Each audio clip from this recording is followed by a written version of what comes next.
신경 안 쓰고 있으면 질문이 잘 됐는지. 네. 그 구덩이 싱크홀은 이야기를 쓸 때 어떻게 처음 쓰게 됐는지부터 이제 말씀을 먼저 드리면 이미지를 하나 봤는데요. 그 일본에서 실제로 일어난 사건의 사진이었어요.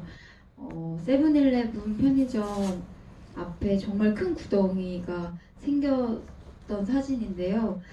그 정말 아슬아슬하게 세븐일레븐만 간신히 빠지지 않고 그 딱 건물 앞에서 붕괴가 된 어떤 사진이었는데 그 사진을 보니까 그 세븐일레븐 안에서 일하는 어떠한 사람이 생각난 거예요. 그래서 저 안에 사람은 어떤 마음일까를 떠올리면서 그 사람의 아침부터 이제 퇴근할 때까지를 그냥 제 마음대로 상상을 해봤어요. 그래서 아침에 이제 이 사람이 이렇게 걸어 들어와서 뭐 담배도 팔고 과자도 팔고 이러면서 시간을 보내다가 이제 학교에 갈 때쯤 이제 퇴근을 할 거라고 상상을 했는데 이렇게 두 발로 걸어 들어왔잖아요. 근데 이제 집에 가려고 문을 딱 여니까 낭떠러지인 그 어떤 심정이 그것을 마주하고 있으니 그게 그냥 저희의 어떤 마음 상태? 지금 우리 청년의 상태랑 되게 비슷하다는 생각이 들었어요. 내가 두 발로 걸어 나갈 수 없는 어떤 당혹감? 아까는 걸어 들어왔는데 지금은 이제 내가 여기서 구조돼야만 나갈 수 있거나 아니면 뭐 헬리콥터가 와야 내가 나갈 수 있고 어떤 나의 의지로 나갈 수 없는 이 상태가 저에게 흥미로웠고 그리고 그 처음 싱크홀이 되게 작을 때 발견한 거기서 이제 쪽지를 넣잖아요. 그때는 이제 윤영이는 아무것도 모르는 상태, 자기한테 어떠한 일이 닥칠지 모르는 상태를 보여주고 싶었던 것 같아요. 그리고 그 구덩이가 이 영화가 진행될수록 점점점 커지기를 바랬었던 것 같아요. 이 윤영의 의심과 혼란이 점점 격하게 되면서 그 구덩이도 커지길 바랬고 그 쓰레기를 던지는 사람은 이제 저였는데 그게 사실 영화를 이렇게 찍는 것이 남의 삶을 들여다보는 거랑 비슷하다는 생각이 들어서 막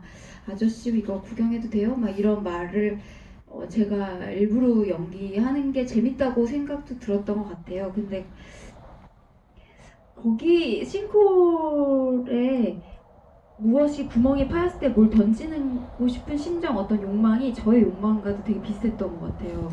저 나무 같은데 숲속 갔었을 때 나무에 구멍 있으면 꼭 손가락을 넣어보거든요.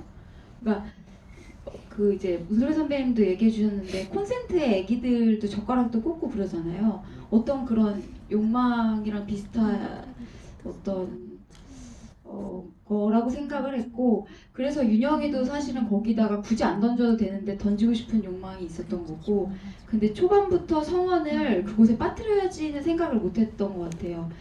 제가 처음부터 끝을 알고 썼다기보다는 조금씩 이 앞을 쓰고 그 다음 뒤에 조금을 알고 조금씩 나아갔던 거기 때문에 성원이 구덩이를 메우는 직업을 택해서 진행이 되다가 결국에 그곳에 빠져버리는 것은 정말 그 바로 전신을 쓰고 윤영이랑 성원이랑 만나고 그 다음에 이제 딱 생각이 났거든요. 그래서 너무 자연스러웠었던 것 같아요. 이 윤영이랑 성원이랑 다시 만났는데 저로서 헤어지게 하고 싶다, 그러니까 찢어지게 하고 싶은 마음이 컸어가지고 그러려면 어떤 방법이 있을까? 매기도 지금 함께하고 있고 그러려면 내가 할 수 있는 것이 성원을 떨어뜨려서 거리를 두게 하는 것밖에 없다라는 생각에 도달했었던 것 같아요. 그 다음 하고 싶은 역할이 하나 있는데 이효석 감독님의 다음 작품 그걸 계속 지금 며칠째 어필하고 있는데 생각이 좀 바뀌셨나요? 그 제가 틈이 있을까요? 네, 알겠습니다. 이렇게 틈을 보여주지 않으시죠? 그러면 또 다음 질문 있으신 분께 계속 이어가겠습니다. 네.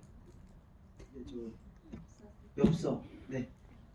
엽서 이번엔 증정해 가겠습니다. 네. 네, 여기. 네.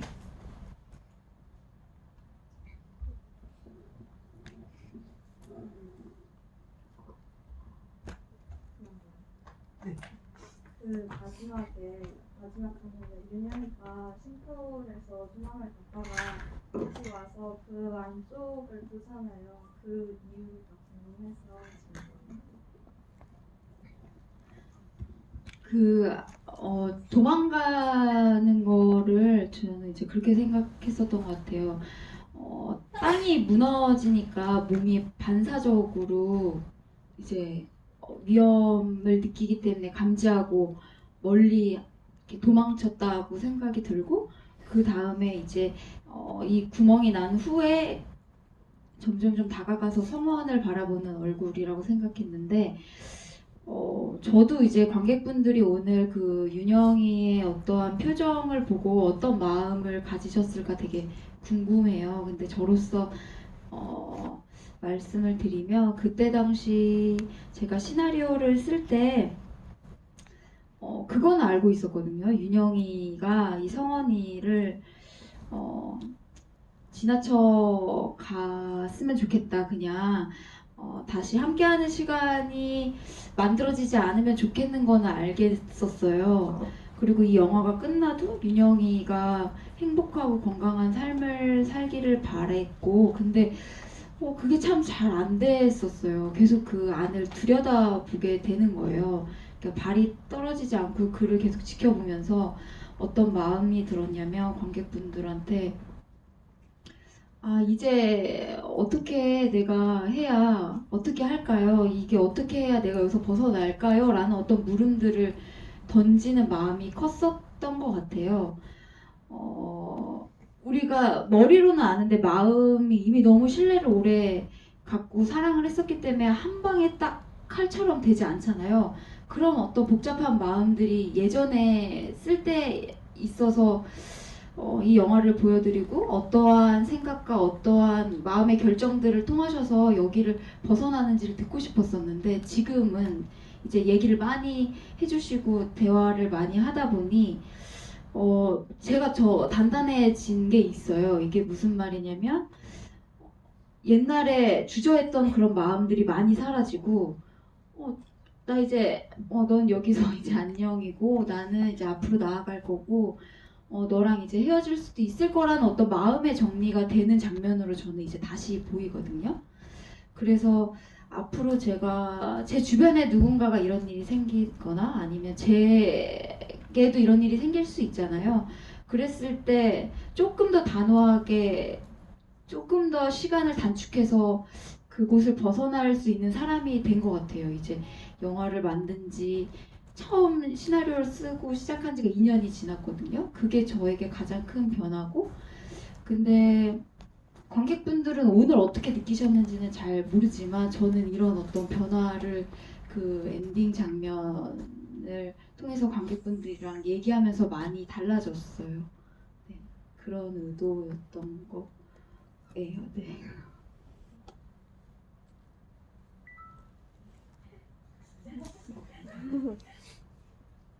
그럼 다음 질문. 네, 네, 여기 네. 저는 두 가지 질문이 있는데, 첫 번째는 그 전 여친 지현 씨를 만나는 파트가 있잖아요. 근데 전 여친 지현 씨를 만나는 파트만 마치 한국이 아닌 것처럼 배경을 하시는, 약간 이국적인 뭔가 비행기를 뜨는 것도 뒤에 보여주고, 약간 그런 그 지현 씨와의 만남이 이루어지는 장소를 그렇게 짜신 이유가 좀 궁금했고, 두 번째는 이 영화의 영어 제목이 이제 지구를 구한 그 물고기잖아요, 메기가. 그래서 그 의미를 막 다 굳이 막 알고 싶다 막 이런 것까지는 아닌데, 첫 술자를 그 메기라는 사람이 아니죠. 메기라는 물고기로 설정하신 아이디어가 왜 어디서 나왔었는지, 그리고 약간 그러니까 영화의 시작부터 그건 정해져 있었던 건지 그게 궁금해서. 그 매기는 이제 영화 시작할 때부터 정해졌었어요. 왜 그러냐면 이 시나리오를 딱 쓸 때 제 마음속에 있는 이미지가 있었는데요. 여자 간호사가 이제 업무가 거의 끝난 조금은 어둑해진 로비에서 어항을 바라보는 얼굴이었어요. 근데 그 얼굴은 어두웠었어요. 근데 그 어항 속에 제가 생각하기에 어항과 어울리지 않는 물고기라는 생각이 들었었어요.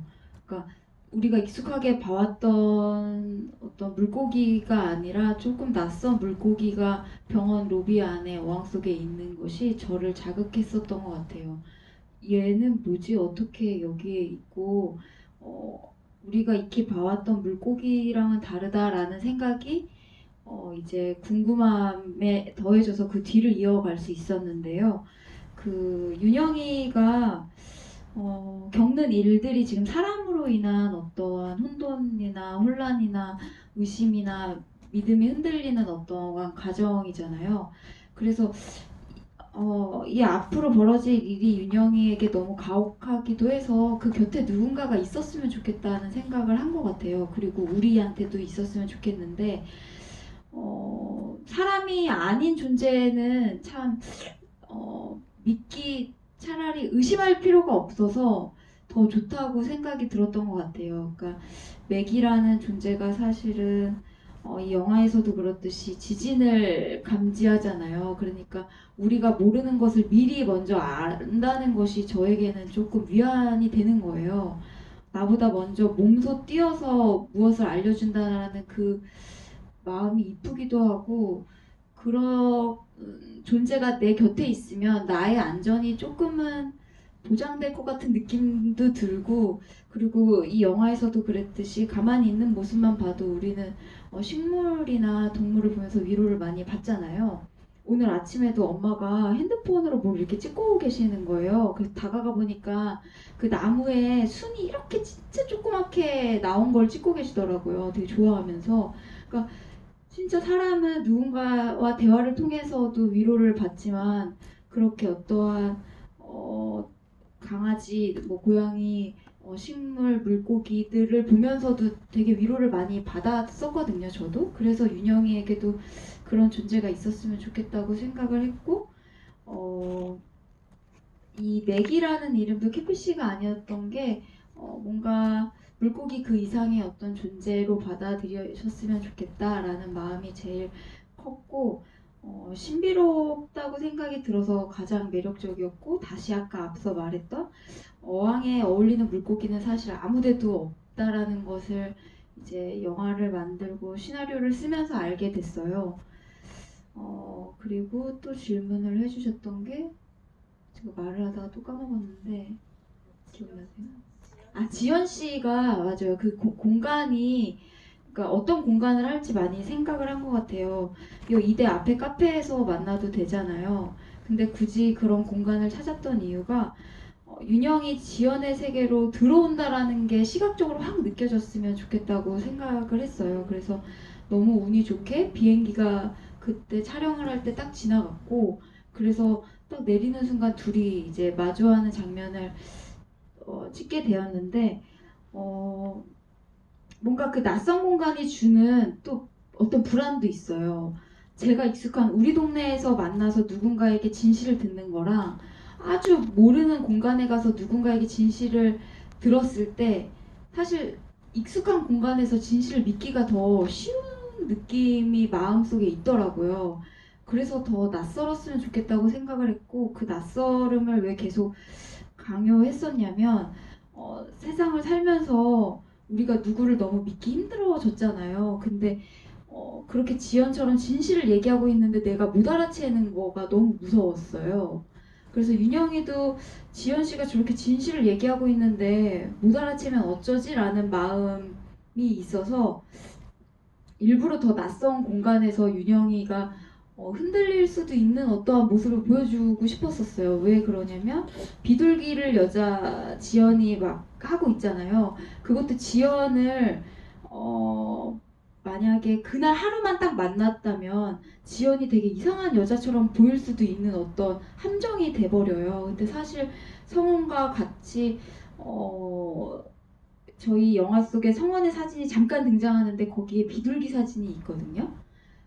그러면은 사실 둘이서 그런 비둘기 사진도 많이 찍고 새를 좋아하는 사람이라는 거에 대한 정보가 있으면 그 사람이 이상해 보이지 않는데 어떤 그런 낯선 공간 그리고 그 지연 씨가 하는 어떤 이야기 그리고 그런 새를 이렇게 올리고 있는 그런 어떤 모습을 보고 계속 진실을 피해갈 수도 있는 어떠한 순간 같았었어요. 그래서 그러한 순간을 다 거치고서라도 조금 윤영이가 진실을 윤영이가 지연 씨의 진실을 알아채 줬으면 좋겠다라는 마음에 그렇게 낯선 공간을 선택했고 지연의 세계로 들어오는 기분을 주고 싶어서 그렇게 선택했었던 것 같아요.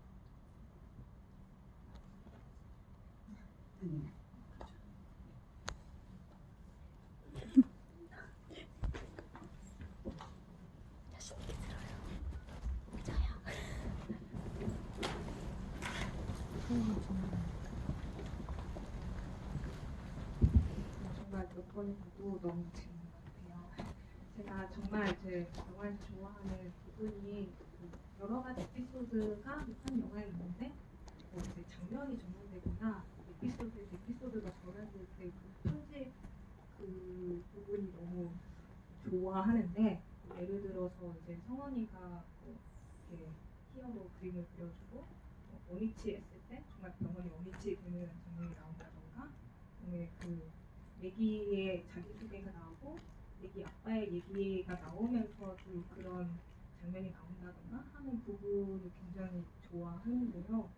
그 감독님께서 몇 번 인터뷰나 이렇게 말씀하실 때 중간에 편집을 굉장히 많이 바꾸고 또 중간에 수정 과정도 많다고 하셨어요. 그래서 이런 부분도 이제 감독님의 천재성이 발휘되어서 궁금인지 궁금하고 또 이건 좀 사소한 건데 극 중에서 정말 이제 말 그대로 욕설이 대사에 들어간 캐릭터는 성원이더라고요. 다들 한 3번이니까 4번 정도 나오는데 이런 부분도 이제 감독님의 큰 그림이셨는지 그 욕설이랑 그러니까 그 좀 지나고 생각하면 되게 무서운 얘기들이 좀 있는 것 같아요. 성원이 하는 대사 중에 여윤영도 후회하게 될 거다라는 말도 어쩌면 되게 협박조로 들릴 수 있다고 생각이 들었고 그런 욕설들도 사실 폭력적이잖아요. 그래서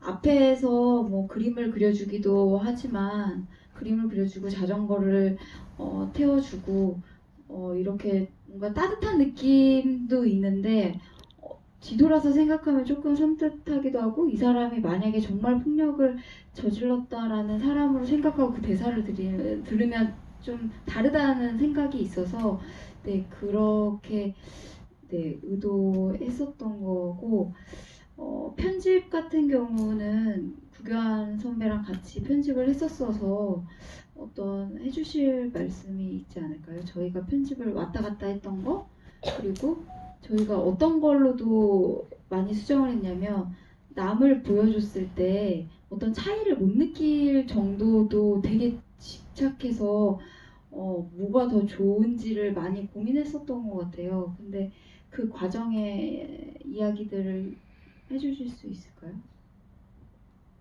그 신과 신 사이의 이동에 관한 얘기인데 그렇게 그런 편집점들을 좋아해요. 네, 그래서 어떤 아마 그게 이번 작품만 그런 게 아니라 저희의 지나온 단편 작업들도 같은 리듬감으로 계속 이어졌던 것 같아요. 네, 그리고 어떤 챕터의 사용이라든지 그런 방법들을 즐겨 하는 것 같아요. 그러니까 결국에는 편집할 때 제일 중요한 게 이제 연출팀한테 가끔 보여줄 때가 있잖아요. 어느 정도 마무리 즈음에 같이 볼 때 내가 등에 땀이 나면 바꿔요. 같이 볼 때 뭐가 느껴지더라고요. 우리 둘이서 녹화할 때는 너무 익숙해지고 익숙해지니까. 창피한 게 네. 없으니까 안 쑥스러운 거예요. 이상한 부분을 봐도. 근데 이제 남이 딱 들어오면 그게 객관적으로 보이는 것 같아요. 편집은 그 관객분과 저희의 취향이 같은 걸로.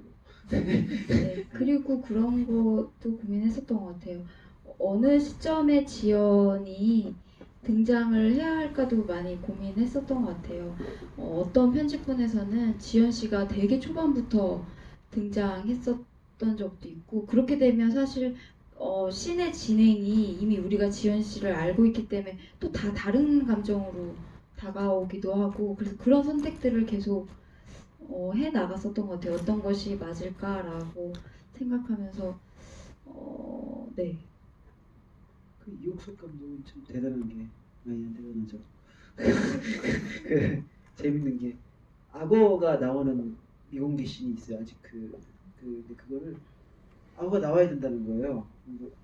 그 수영장에서 쓰는 이제 바닷가에 쓰는 악어 튜브를 갖고 와서 멀리서 이제 악어를 잡아서 보여주더라고요. 근데 그게 이제 N9 우리 SNS가 볼 수 있는데 진짜 악어처럼 찍으시더라고요. 이렇게 대단하시죠. 그게 이제 윤영의 꿈이었는데 이제 지연 씨를 만난 다음에 꿈으로 그쵸. 이어지는데 뭔가 악어가 다가오고 있으면 되게 불안한 기운이 느껴지고 찍을 때 정말 악어처럼 찍었거든요. 그 튜브 같지 않고. 맞아요. 그래서 긴장감을 줄 수 있다고 생각을 했었는데 과하다는 생각이 들어서 그냥 뺐어요. 결단력 대단하십니다. 네.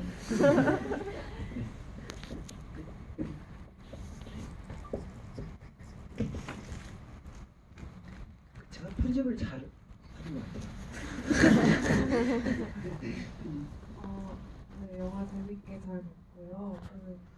제가 궁금했던 거는 또 이 이야기를 들으면서 더 생긴 질문인데, 저는 그 주인공이 어떤 진실을 알게 되어서 그 어떤 남자가 나중에 싱크홀에 그 어떤 진실에 따라 빠지는, 사실 이게 저는 그러니까 사실은 그런 논리로 잘 이해가 되진 않았어요. 왜냐하면 사실 저는 이 둘의 관계가 아주 친밀하게 계속 느껴졌고, 사실은 이 남성이 위협적으로 느껴질 때보단 사실은 이 여성이 자전거를 던질 때 되게 무서웠고, 그러니까 사실은 뭔가 저는 그 부분도 사실 뭐 너 후회할 거야 이런 게 사실은 헤어질 때 되게 할 수 있는 말이라고 생각했고, 오히려 굉장히 이 남자는 그 반지를 찾으려고 영화 내내 정말 전전긍긍하면서 정말 사랑하는 게 나오는데, 그래서 저는 이 둘이 어떤 헤어지는 장면이 나한테 너무 마음이 아팠거든요.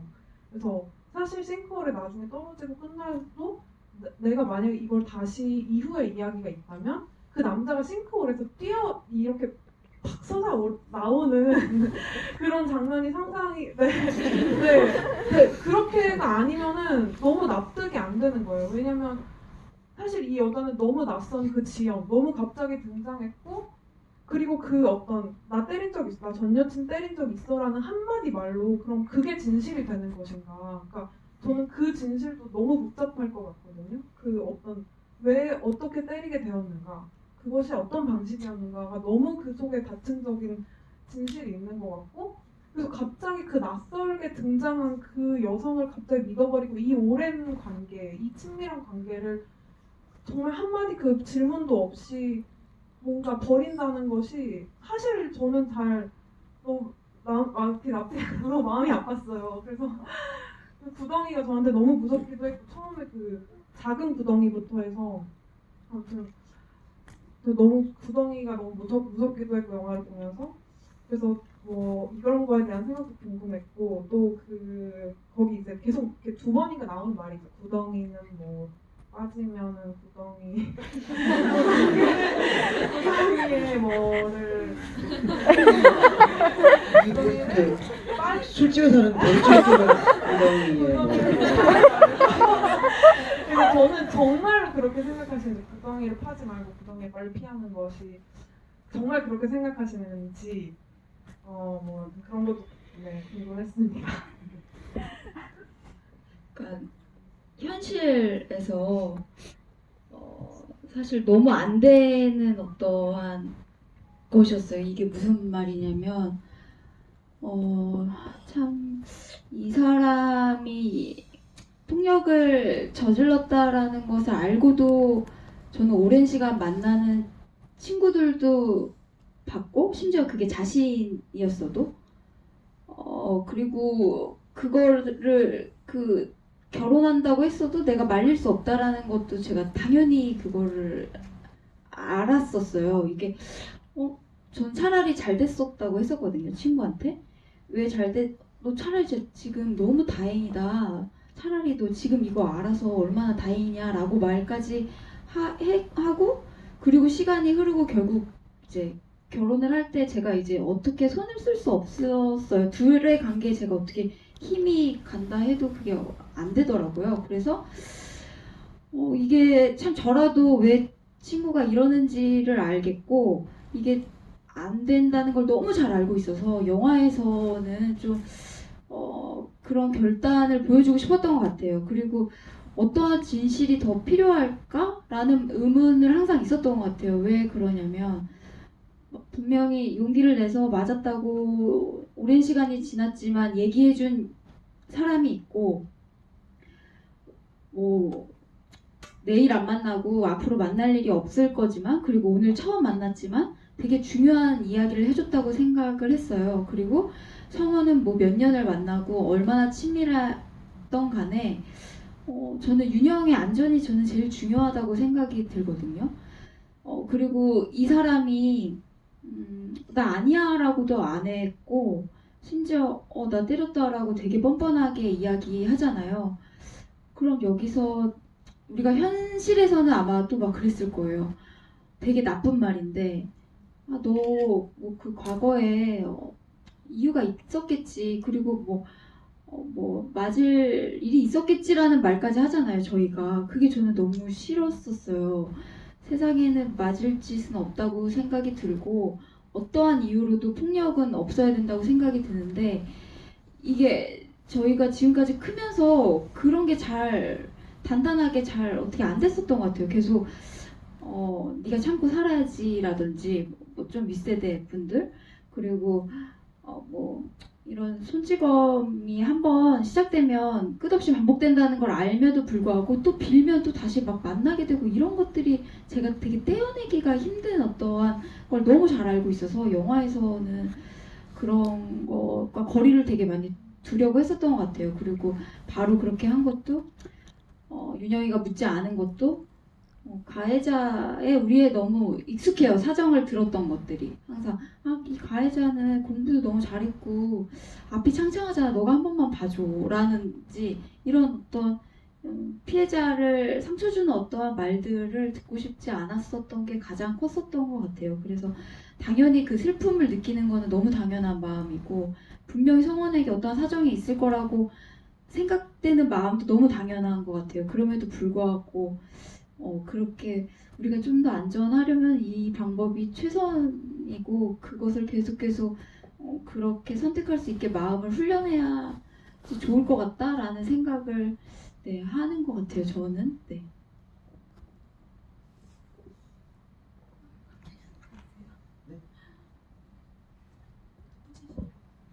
아니 감독님께서 다 말씀하신 것 같아서 그 구덩이 정말로 그렇게 생각하시는 구덩이 뭐 만나면 빠져나와야 되냐고요?